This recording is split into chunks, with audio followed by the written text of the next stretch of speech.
Oke mantap, assalamualaikum warahmatullahi wabarakatuh. Wahai dulur dan kawan-kawan, kembali lagi bersama gua Rama Komaruzaman. Oke dulur, di video kali ini gua gak akan mendaki atau ngevlog lagi, karena ya udah lama juga gua gak mendaki ya, karena ya dompet lah. Tapi di video kali ini gua akan membahas peralatan-peralatan apa saja sih yang harus dibawa ketika mendaki gunung.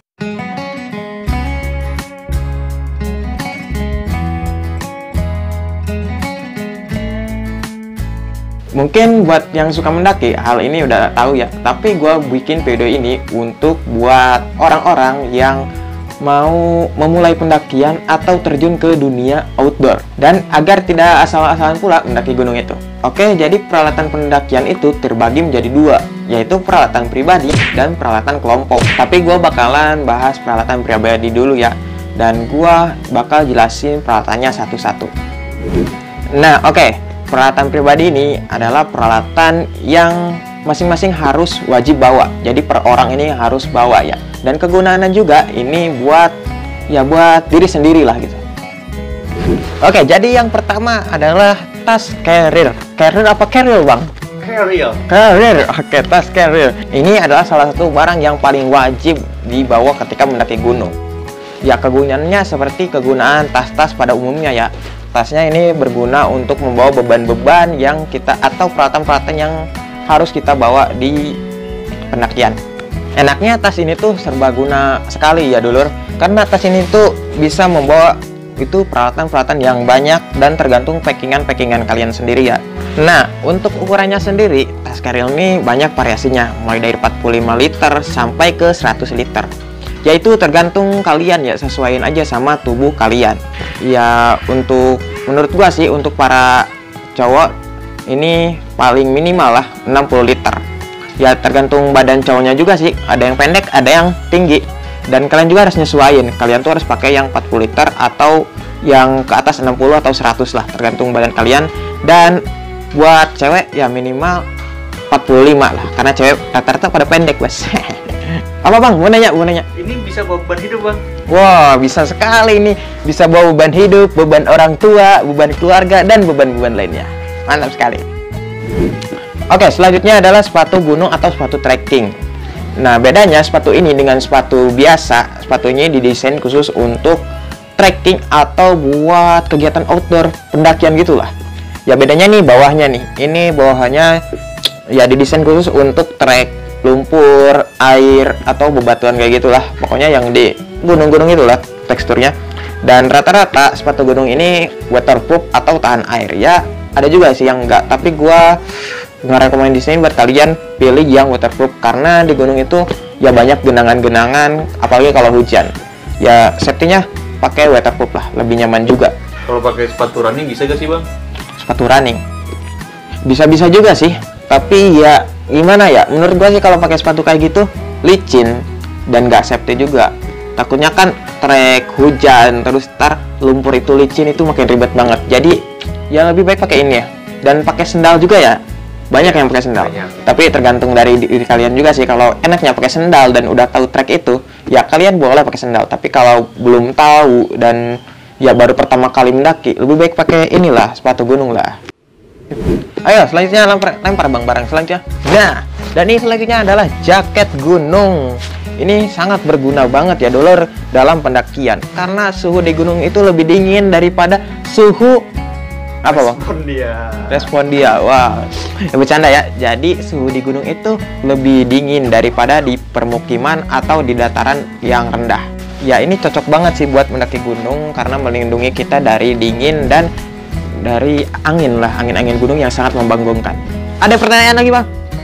Bisa pakai jaket Dylan nggak Bang? Wow, bisa sekali kalau dipakai San Mori mah.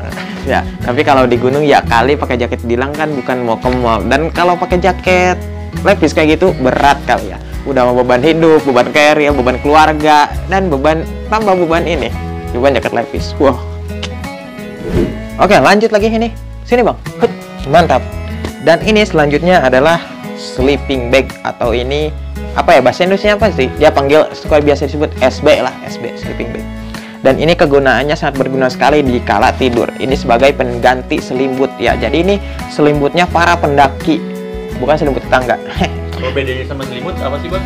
selimut biasa. Iya. Oh, jadi bedanya kalau sama selimut biasa ini sleeping bag ini sudah didesain khusus untuk buat kegiatan outdoor. Mulai dari ukurannya, terus bahannya, sampai ini compact lah. Ini gampang lah di packingnya buat masukin ke carrier. Dan ini gak makan tempat banget ya. Gak seperti kalau bawa selimut biasa lah, ya terlalu gede lah dan makan tempat banget. Ribet juga. Oke, mantap. Kita langsung lanjut lagi ke barang selanjutnya. Ini. Jadi ini adalah matras karet. Ini berguna sekali buat kegiatan outdoor. Kegunaannya ini buat alas di saat kalian di tenda. Jadi rata-rata tenda itu alasnya itu ya bahannya gimana ya? Dingin dan rembes gitu kalau kena air. Jadi kita pakai matras ini buat ya lebih nyaman ya dan lebih hangat juga di saat kalian tidur. Dan ini juga bisa digunakan di saat kalian istirahat atau makan siang di trek. Ini bisa jadi amparannya lah. Ya kali kalian ngampar di tanah gitulah. Oke, ada pertanyaan bang? Bang, kalau pakai matras angin bisa gak sih bang? Ya bisa-bisa aja sih. Gua juga pernah, temen gua pernah bawa. Cuma menurut gua agak gimana ya, di packingnya kurang enak juga ya kalau pakai carrier yang jelek. Bukan jelek sih, yang kurang bagus. Karena kalau ya pakai carrier yang kurang bagus ini, matras ini berguna sekali buat ngebentuk carrier-nya. Jadi packing di dalamnya ini, matras ini ngebuat carrier itu menjadi lebih bagus dan lebih rapi lah kelihatannya. Nanti gua di next video gua bakalan bikin lah cara packing carrier yang baik dan bikin nyaman. Oke, selanjutnya barang ini. Set. Oke, mantap si mungil ini.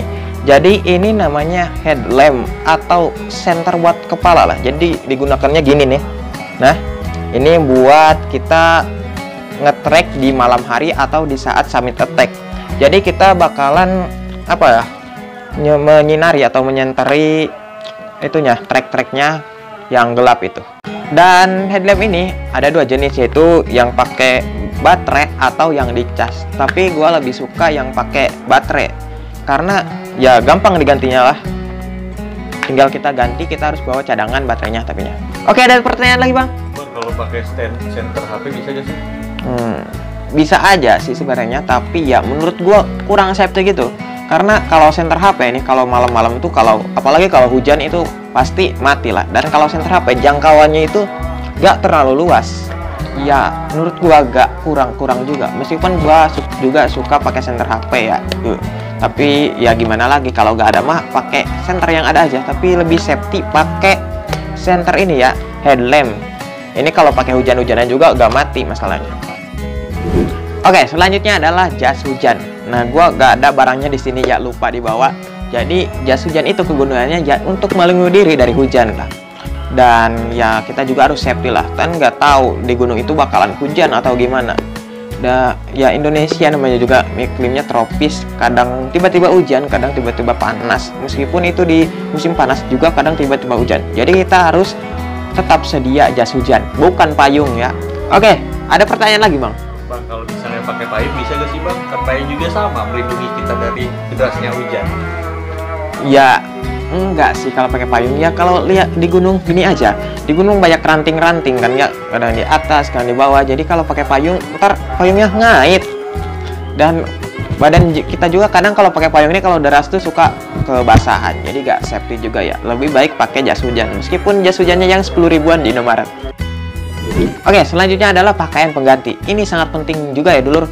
Ya kali ke mana-mana itu bawa satu pakaian aja ya, gak relevan banget dong. Apalagi mendaki gunung pasti keringetan. Ya kalau gua sih metodenya kalau bawa pakaian pengganti itu bawa 3 setel lah, minimal 2 lah, kalau 2 atau 3 lah. Yang pertama itu gua 1 setel itu buat dari perjalanan rumah ke base campnya. Nah dari situ buat mendakinya juga beda lagi 1 setel. Ini khusus banget seperti celana celana buat trekking, terus baju yang enak buat mendaki, yang lebih cepat menyerap itunya lah keringatnya. Ya yang lebih enak aja buat mendaki. Dan 1 setel lagi buat tidur.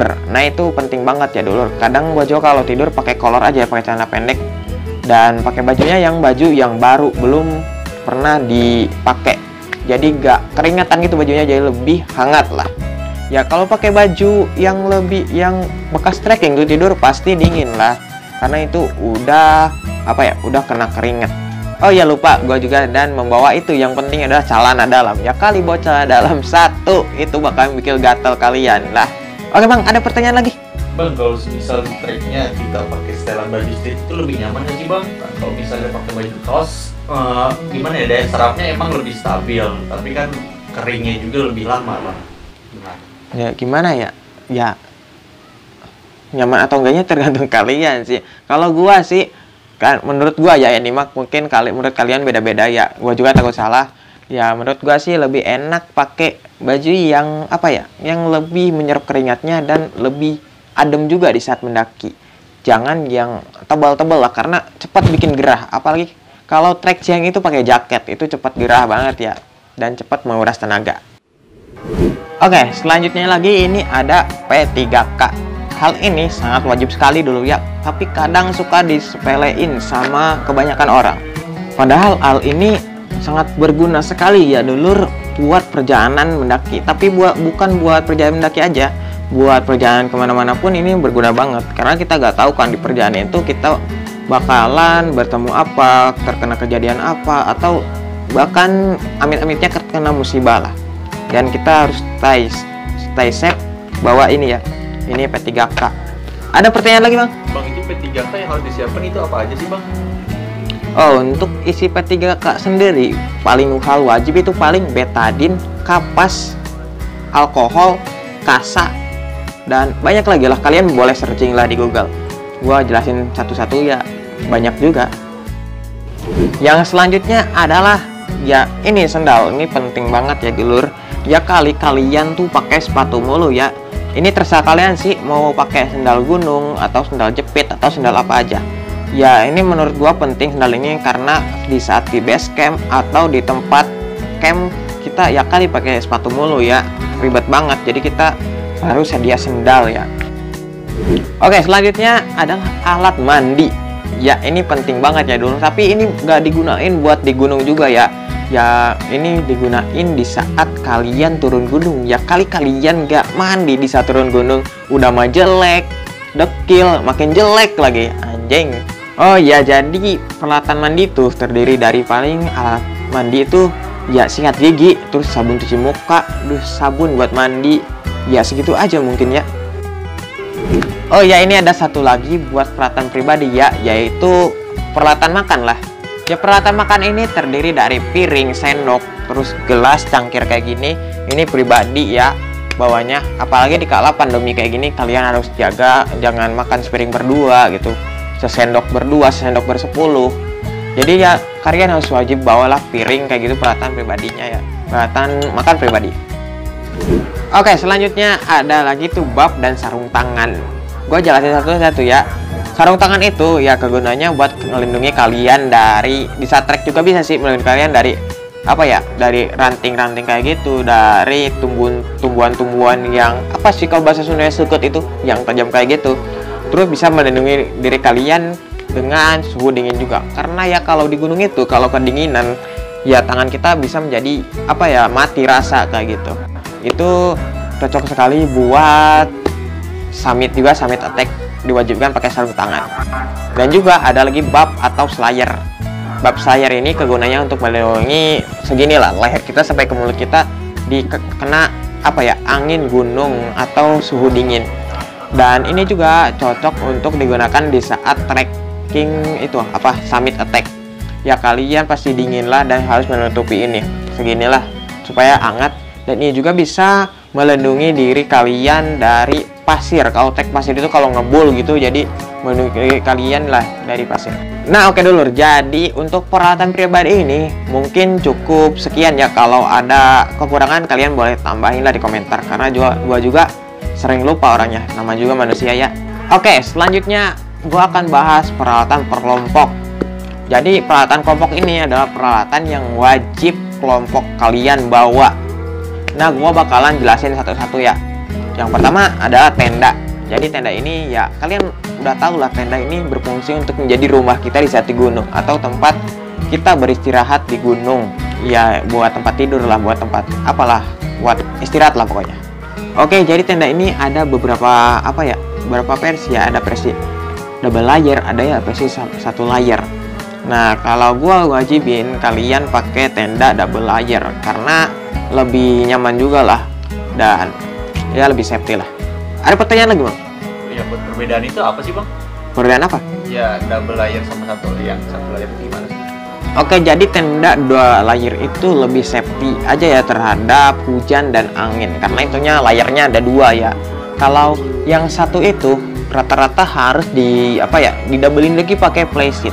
Tapi gua juga kalau pakai double layer pakai playseat juga ya karena lebih safety juga dan ya lebih nyaman juga lah pakai playseat.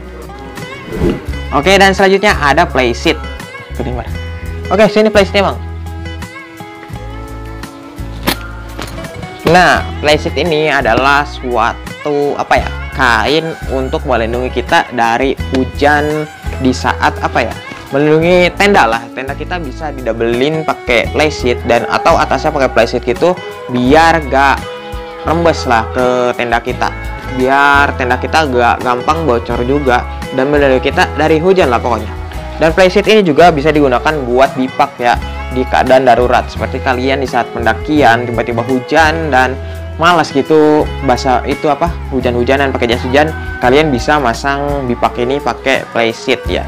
Dan playseat ini juga kegunaannya gua juga bisa jadiin kain buat gaming gua itu pakai playseat ya karena gua gak punya screen belakang ya. Oke, selanjutnya adalah peralatan masaknya. Nah, peralatan masaknya ini terdiri dari sini, Bang. Ada kompor portable, ada nesting, dan juga ada gasnya ini ya. Ya gua jelasin satu-satu dulu ya. Ini kompor. Ini adalah salah satu kompor portable atau kompor mini ya yang kecil nih. Enak tapi buat masak sih oke lah ini karena apinya lumayan gede dan ini juga Nah, lebih enak nih. Terdiri juga ada kompor yang kembang gini, terus ada yang kotak gitu. Gua nyaranin kalian buat yang kembang gini karena yang kembang ini melindungi kalian dari angin lah di saat masak. Kalau yang kotak itu kalian harus beli lagi buat penjaga buat anginnya itu ya.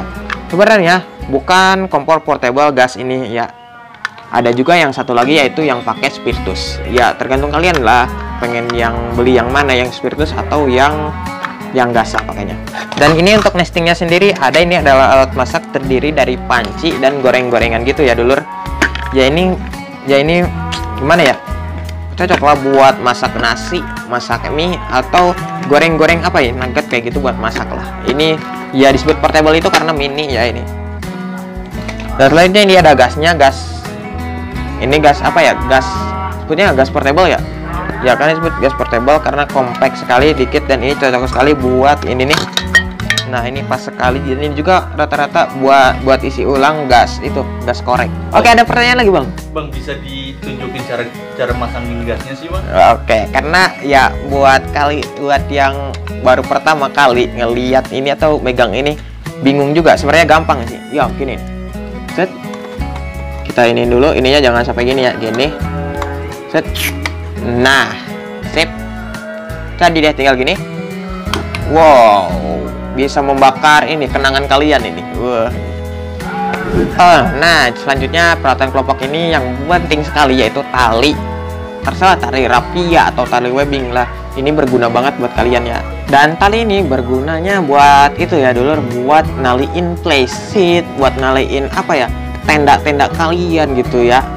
Ya ini tali berguna banget ya. Dan selanjutnya juga ada aluminium foil ya dulur. Aluminium foil itu ya ini yang wajib banget kelompok kalian bawa 1 atau 2 lah. Karena apalagi kalau bawa cewek ya, karena cewek itu rata-rata imunnya agak lemah, jadi kalian wajib bawa ini. Kegunaannya ini aluminium foil ini adalah ketika buat yang kedinginan atau buat yang terkena hipotermia. Oke, jadi sekian ya dulur untuk pembahasan tentang peralatan pendakian apa yang harus dibawa di saat ke gunung.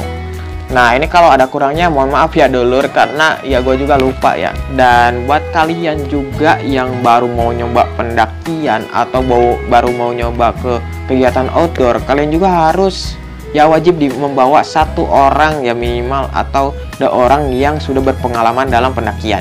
Jadi jangan asal-asalan naik gitulah. Oh, jadi sekian itu aja dulu ya. Di next video gue akan beritahu kalian atau memberikan tips cara itu ya packing carrier yang baik dan dengan yang nyaman. Oke dulur, Gua Rama Kamarjaman. Wassalamualaikum.